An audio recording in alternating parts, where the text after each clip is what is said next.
Enigma, the vapor of life.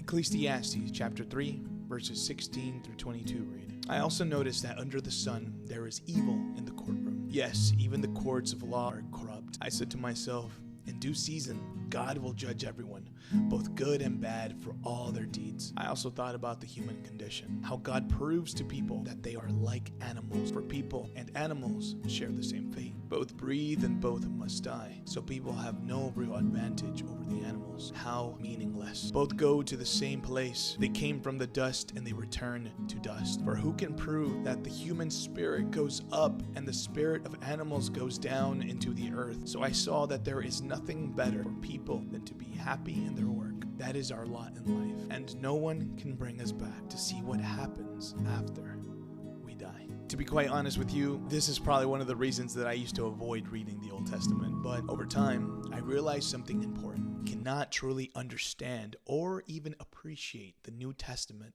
without engaging in the Old. The Old Testament reveals the depth of the separation, the veil that stood between creator and creation. This separation is vividly captured in the book of Ecclesiastes, a book traditionally attributed to King Solomon. Though authorship isn't absolutely certain, there are hints it could be him. But the tone here is strikingly different from the last book he wrote. In Proverbs, wisdom is consistently praised. In Ecclesiastes, though wisdom is sometimes praised, it's often weighed against foolishness and found to be just as leading. We can see this right off the bat in Ecclesiastes chapter 1, verse 2, which reads, everything is meaningless, says the teacher, completely meaningless. In Hebrew, the word often translated meaningless literally means vapor or smoke. Life is like a vapor, brief, fragile, and impossible to grasp. The tone in which the author writes this book is very heavy, almost dark, with only glimpses of hope shining through. And this makes sense because the mystery of God's plan had not yet been revealed,